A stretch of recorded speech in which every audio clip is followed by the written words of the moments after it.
Con el auspicio de Servicio Militar, descubre tu potencial. Te sorprenderás. Presentamos.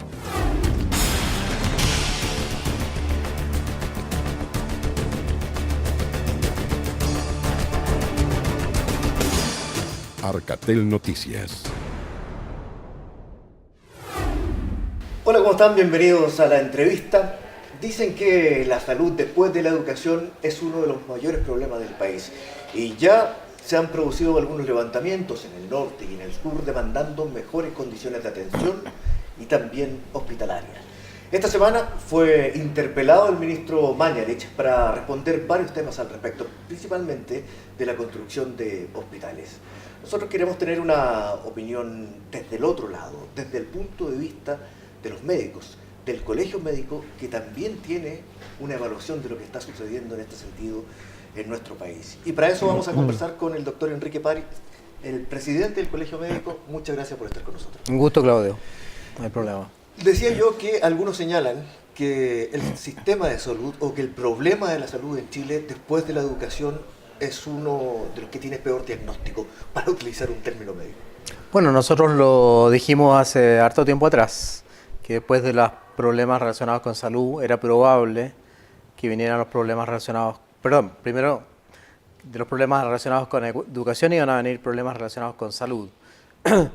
Nosotros nos reunimos todos los meses con todos los presidentes regionales a propósito de las regiones. O sea, vienen de Arica a Punta Arenas todos los presidentes regionales a una reunión que se llama Consejo General, y obviamente que en relación a lo que ellos nos informan, nosotros nos fuimos formando la idea de que realmente hay problemas en todo Chile, en todas las regiones y obviamente también en la región metropolitana.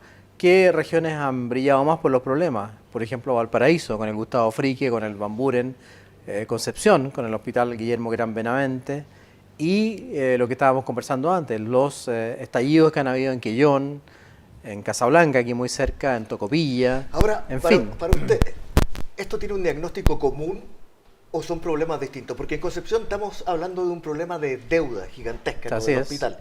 Y en Quellón, o lo que estaba sucediendo en el norte también, tenía que ver con falta de infraestructura y de atención. Sí. De hecho, hubo banderas negras y gente que de alguna manera recordó a quienes murieron por falta de atención médica. Sí, desgraciadamente. ¿Es exagerado o es verdad? Bueno, yo entiendo a la población cuando se siente que no hay especialistas o que alguna persona fallece por alguna razón que ellos atribuyen a la falta de médicos. Así ha ocurrido en algunos lugares. No siempre es así.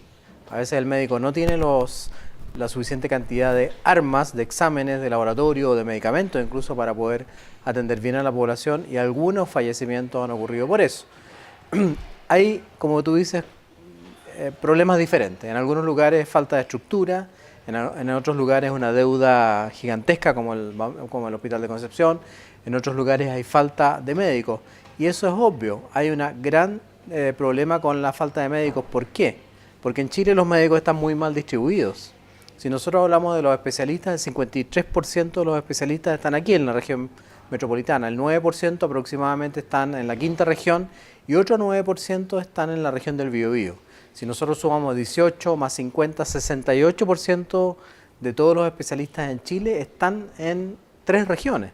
Por lo tanto, el resto de las regiones tienen que tratar de solucionar los problemas con más o menos el 22, 23% o 33%. ¿Y eso por qué? ¿Falta de incentivos de parte de Nosotros creemos del Estado? Que hay falta de incentivos y que desgraciadamente, como se acumulan grandes poderes económicos o grandes posibilidades de trabajar en clínicas privadas en estos 3 lugares que yo he nombrado, los médicos prefieren quedarse ahí. Y además ha habido un incentivo perverso, que se lo he dicho al ministro varias veces, por parte del sistema público de salud, en el sentido de que, por bajar las listas de espera auge, que es lógico que requieren atención preferencial, se ha contratado servicios fuera del sistema público. Entonces, cuando el médico ve que le pagan mejor cuando trabaja fuera del servicio público, ¿qué es lo que hace? Es lo mismo que harías tú si en otro canal te pagan mejor, cambias de lugar de trabajo. Y el médico se va entonces al sistema privado, hace sociedades incluso, y es mejor pagado ahí por el mismo sistema público para controlar las listas de espera auge y no auge también. Ahora, y eso ha creado una migración de los especialistas. Cuando le preguntaban al ministro Mañalich en la interpelación precisamente por esto, Él señalaba que de otra manera era muy difícil dar atención a aquellos pacientes, por Así es. ejemplo, que tienen que recibir una diálisis. Así es. En el caso de las diálisis, obviamente el servicio público debería tener más centros de diálisis y ahorrarse bastante plata en vez de pagar a los centros privados. FONASA cubre esa atención y por lo tanto debería implementarse dentro del sistema público mayor cantidad, mayores centros de diálisis. Yo sé que en regiones, por ejemplo, en la región de Valdivia, tengo la experiencia de un familiar que tenía que viajar a Valdivia desde una región rural para hacerse la diálisis. O sea, es mejor, obviamente, que los sistemas públicos de salud atiendan bien a estos pacientes, tengan centros de diálisis, aunque sean pequeños. ¿Cuál es el problema que surge? La maquinaria, volvemos a lo mismo, el especialista, pero las enfermeras, por ejemplo, en los centros de diálisis lo hacen muy bien. El especialista puede ser consultado además a distancia. Más o menos está dentro de la línea que decía también el doctor Mañalich, por cuanto trasladar un paciente que no tiene servicio en este momento completo, como en Talca, cuasi destruido después del terremoto, prefiere quedarse en una clínica privada, recibir servicios de una clínica privada bajo este sistema y no viajar, por ejemplo, a Valparaíso, donde podría tener la atención. Bueno, o a otros lugares. es una opción y obviamente que para el paciente es muy difícil, muy doloroso trasladarse varios kilómetros, dejar la familia, dejar su casa para hacerse un tratamiento. Lo que pasa acá es que hubo una falta de planificación. No hay que echarle toda la culpa a Mañalich, a pesar de que a veces comete errores. ¿Por qué? Porque cuando se implementó el auge, se obligó a los hospitales, y eso la gente a lo mejor no lo sabe, a que la patología auge sea atendida por un especialista. Si no existe ese especialista en el hospital, no puede atender a un enfermo que tenga una enfermedad auge. Por lo tanto, a veces hay que pagar en el extrasistema para que sea atendido por un especialista. ¿Qué pasó? Que no se crearon especialistas, o sea, no se incentivó, no se previó que Chile iba a necesitar muchos especialistas. Cuando esto partió, la cantidad de dinero destinada a formar especialistas era muy baja y la cantidad de becas era muy baja, 150, 140, 120 becas. ¿Y qué tiene la responsabilidad ahí? El Ministerio de Salud. ¿El Ministerio de Salud? Por supuesto. Pero no es el Ministerio de Salud. Los Ministerios de Salud, el Estado en el fondo, los Ministerios de Salud que no previeron esto. En ese caso hay que reconocerle a Mañalich que la inversión que hizo este Ministerio de Salud para formar especialistas es gigantesca. Si antes se gastaban 1.200 millones o 10.000 millones, ahora se gastan 49.000 millones de pesos en formar especialistas. Pero lo que la gente no entiende es que formar un especialista requiere entre 3 y 5 años. O sea, formar un médico de medicina interna requiere 3 años, o un pediatra 3 años. Pero si tú quieres un hematólogo o un oncólogo, como pedían en Tocopilla, o un cirujano de tórax, de corazón, requiere 5 años. Por lo tanto, es un programa que debió haberse hecho con mucha antelación, debió haberse planificado con mucho tiempo. Eso ha generado ciertos conflictos. Por supuesto. Entre el Colegio Médico y el Ministerio. Sí. Acusaciones, por ejemplo, a los anestesistas, Sí. que actúan como un grupo. Como un cartel, dijo el ministro. Un cartel, correcto. Y también de algunos diputados. El diputado Arboe, me recuerdo que también hubo algunas críticas respecto a la formación de especialistas. Tuvimos un problema con Arboe por ese comentario, sí. ¿Sí? No, la verdad es que los anestesiólogos o los anestesistas empezaron a ser contratados para bajar las listas de espera y para trabajar fuera del sistema público. Y eso es lo que yo te explicaba. Eso es un incentivo perverso, porque además les pagaban no el doble, sino que a veces el triple o el cuádruple por el mismo trabajo, por las mismas horas de trabajo. Por lo tanto, comenzaron a alejarse del sistema público y a dejar muy pocas horas de trabajo en el sistema público e irse al sistema privado. Y algunos incluso abandonaron totalmente el sistema público. Eso lo queremos corregir y con el ministro estamos de acuerdo ahora en cambiar la forma de contratarlo. Es decir, un médico, cualquier especialista, no solamente los anestesiólogos, que entre paréntesis muchos trabajan en el sistema público y quiero defenderlo. Cualquier especialista que quiera cubrir o que quiera reducir las listas de espera de alguna enfermedad tiene que tener un contrato mínimo de 33 horas en el sistema público o tener un 22-28 que se llama. ¿Por qué? Porque eso los obliga a que permanezcan en el sistema público y que además se ganen la licitación. Pero una de las condiciones va a ser de ahora en adelante esa. Y creo que es lógico que el médico que se sacrifica, que queda en el sistema público, que a veces gana menos dinero que trabaja en el privado, se lleve obviamente ese trabajo de las listas de espera y lo va a hacer en el mismo hospital además. Y eso era la otra crítica, que los hospitales en la tarde estaban vacíos, que estaban desocupados, la infraestructura no se utilizaba. Entonces queremos volver a utilizar los hospitales durante todo el día, incluso después del horario de trabajo para disminuir las listas de espera. Ahora, en relación a cubrir los especialistas que faltan en el país, se ha abierto otra polémica, Sí. son los médicos extranjeros. Sí. Y ahí también se ha enfrentado el ministerio de alguna forma Sí. con el colegio médico. Y esto es por la validación de los títulos principalmente de Así aquellos es. que están llegando. Así es. Pero hay algunos alcaldes, por ejemplo, en el sur, que piensan que es tan urgente la situación que hay que evitarse ese tipo de situaciones para tratar de solucionar el problema urgentemente. Bueno, si ese alcalde es arquitecto y él ejerce sin haberse recibido de arquitecto, sin tener su título, está haciendo lo que él quiere que ocurra con los médicos. Yo no creo que ese alcalde quiera contratar a un profesor que no es profesor o a un abogado que no es abogado. Pasa lo mismo con el médico. O sea, nosotros no nos oponemos, y eso quiero aclararlo mucho, nosotros no estamos en contra de los médicos extranjeros. Muchos de nosotros trabajamos en el extranjero y sé lo difícil que es. ¿Qué es lo que pedimos? Le pedimos al ministro que den el examen médico nacional de conocimiento, que entre paréntesis él mandó una ley para anularlo, y que certifiquen su especialidad. No solamente en regiones. Hoy día acabo de saber de un médico que trabaja acá en un municipio que no tiene ni siquiera dado el EUNACOM, ni siquiera certificado su especialidad. El EUNACOM es El examen médico que se nacional pide de para conocimiento, validarlo, ¿no? exactamente. Ajá. Lo que pasa es que ese examen, dentro del reglamento, dentro de la ley, dice que es requisito para ser contratado en el sistema público de salud. Y eso no lo hicimos nosotros, lo hizo el Parlamento, lo hizo otro diputado. Y a propósito del diputado Barboe, el ministerio está utilizando un sistema, un subterfugio. un subterfugio, ¿lo Sí, llama usted? usando el código sanitario.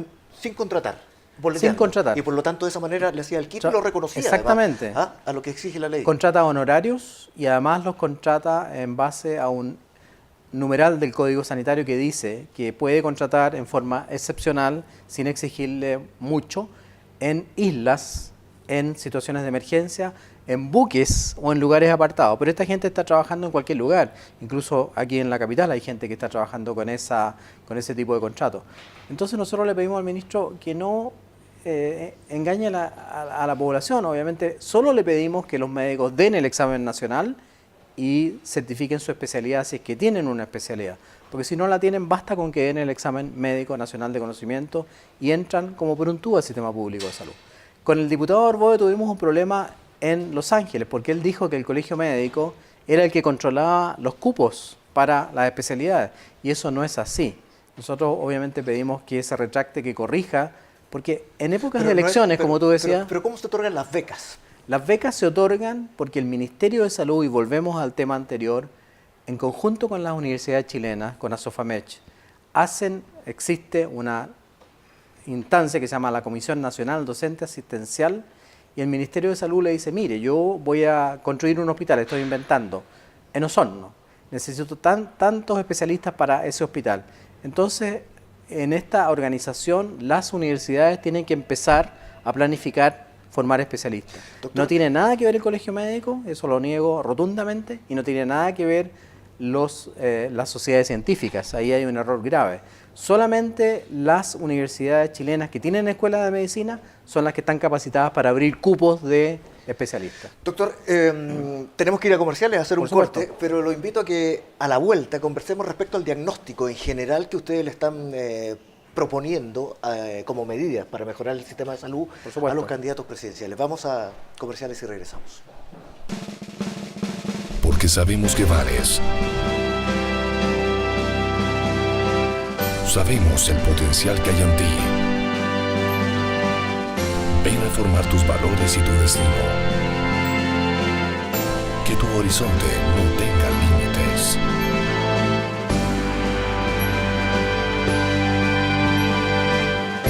Te esperamos. Servicio Militar.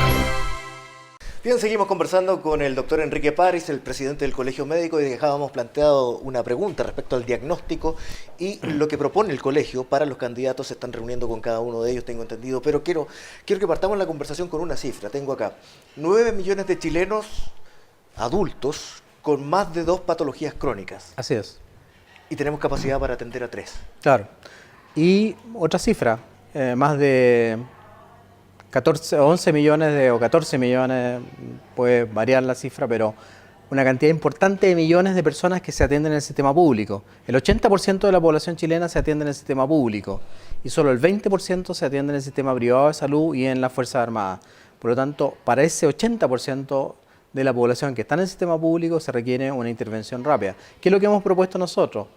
Reforzar la atención primaria. Creemos que es muy importante que la gente se sienta bien atendida en la atención primaria y que la atención primaria sea resolutiva. O sea, cuando tú vayas a un consultorio o a un SAPU, te puedan tomar un examen de laboratorio, te pueden hacer una radiografía, te pueden hacer una ecografía o te puede haber un especialista cada cierto tiempo. Ahora, ¿eso podría también descongestionar Por supuesto. las urgencias que están Exactamente, colapsadas? eso es lo que tú lo has entendido muy bien, Claudio. Eso es lo que nosotros pretendemos. ¿Qué es lo que pasa en este momento? Que muchas veces la gente, al no ver una buena atención o al no haber solucionado su problema más bien, no pasa por la mala atención o por la buena atención. Cuando no le solucionan el problema, va directo, como tú dices, al hospital. Atocha las urgencias y hemos visto esta cantidad de gente en las camillas, en el suelo. Vi el otro día una grabación de un paciente que estaban reanimando en el suelo. ¿Por qué? Porque además, por una cosa que nosotros no logramos entender, se le quitaron las camas a las urgencias. Las urgencias no tienen dónde hospitalizar. O sea, tienen que tener al paciente ahí, darlo de alta o ingresarlo al hospital, pero no tienen un servicio propio de hospitalización. Y las camas entonces están ocupadas con las listas de espera, con los pacientes de auge, que además hay que recordar que tienen una fecha, o sea, no pueden esperar más de cierto tiempo. Por lo tanto, queremos también que las urgencias se remodelen, se reestudie este tema y puedan tener camas. Además, no todas las urgencias deben ser iguales. La posta central, por ejemplo, acá en Santiago, debe ser guardada como una urgencia de tercera categoría, o sea, de muy alta complejidad. Y en regiones a lo mejor hacer lo mismo y que hayan otras urgencias de menor complejidad.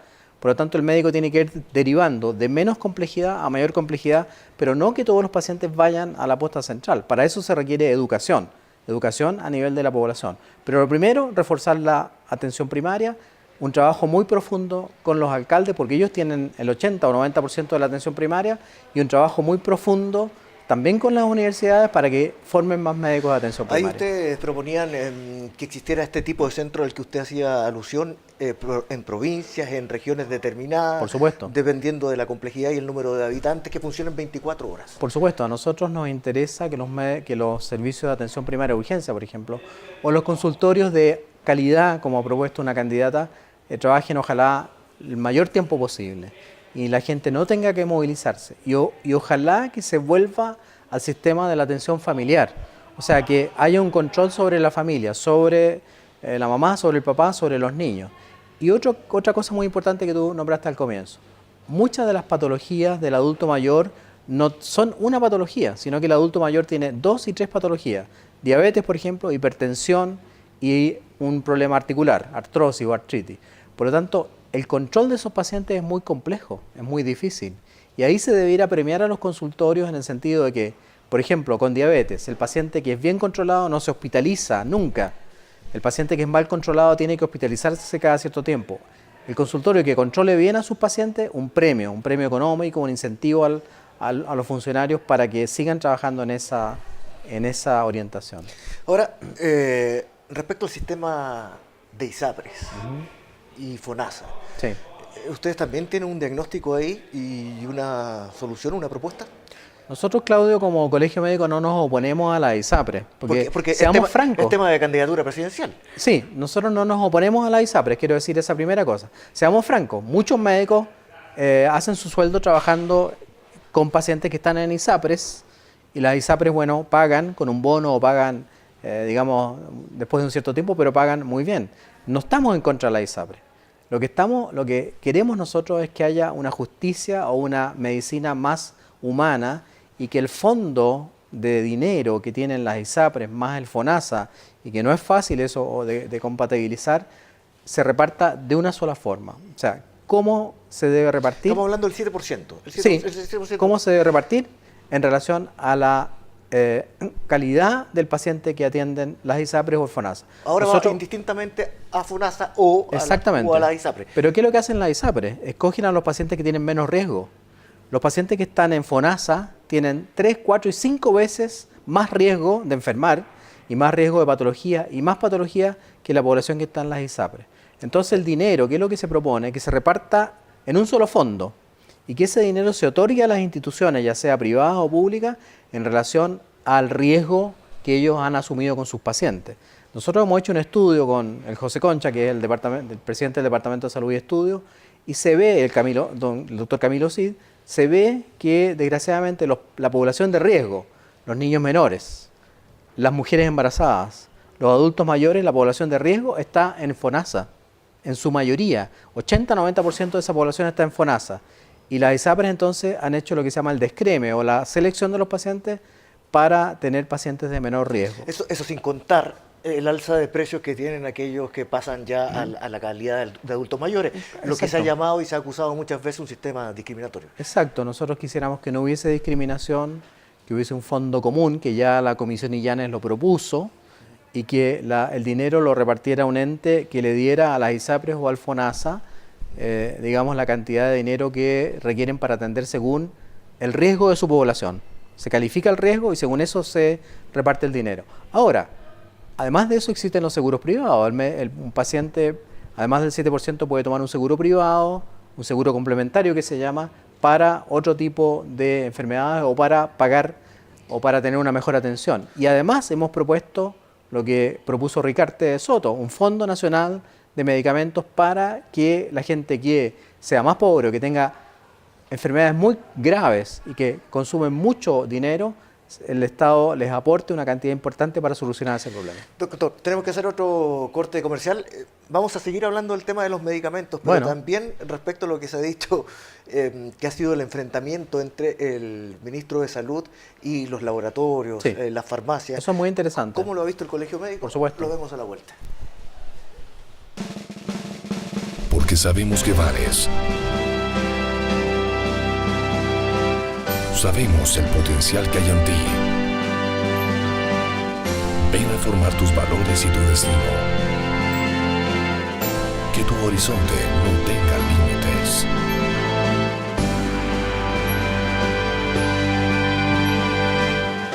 Te esperamos. Servicio Militar.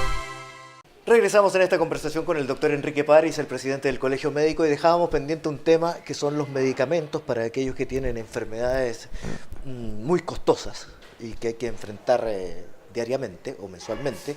Y también planteábamos lo del ministro Mañalich, en lo que ha significado para él enfrentarse con un gremio poderoso como son las farmacéuticas y laboratorios.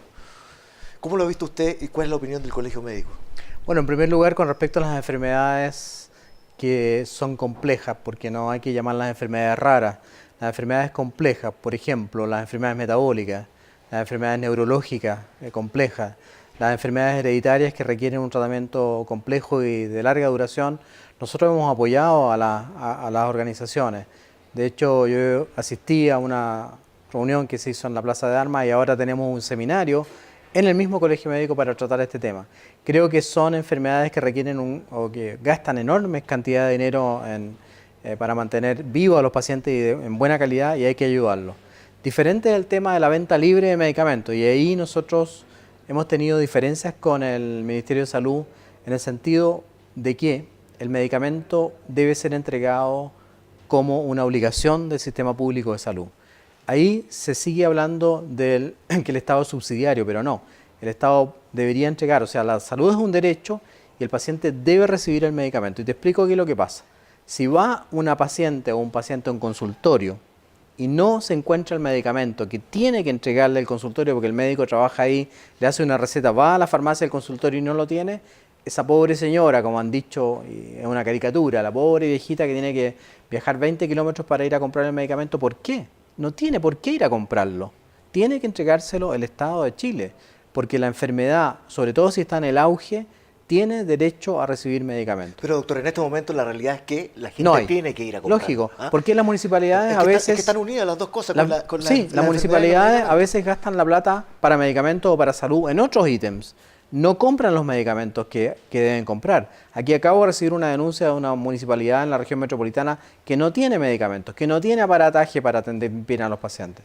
Entonces, si no encuentra el medicamento en el consultorio, claro, tiene que ir a comprarlo a la farmacia y eso encarece, el gasto de bolsillo en Chile es enorme, como tú sabes, y eso encarece la vida del paciente.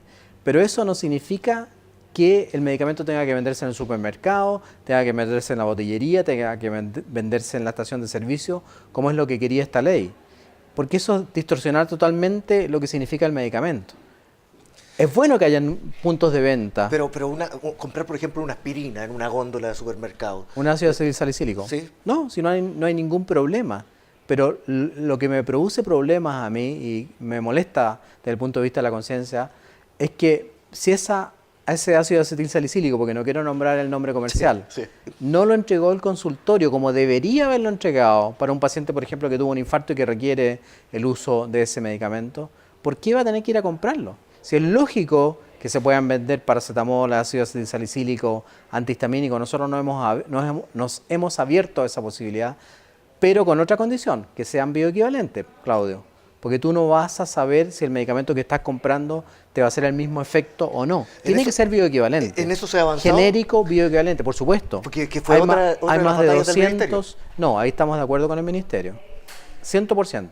Hay más de 200 medicamentos o más que ya son bioequivalentes genéricos. O sea, que se ha demostrado dentro de las posibilidades que el medicamento hace el mismo efecto que el medicamento de marca. Eso va a tender a bajar el valor de los medicamentos de marca, eso es claro, pero los genéricos van a subir un poco. Pero eso ya le abre a la población la posibilidad de consumir medicamentos de menor valor y de igual calidad.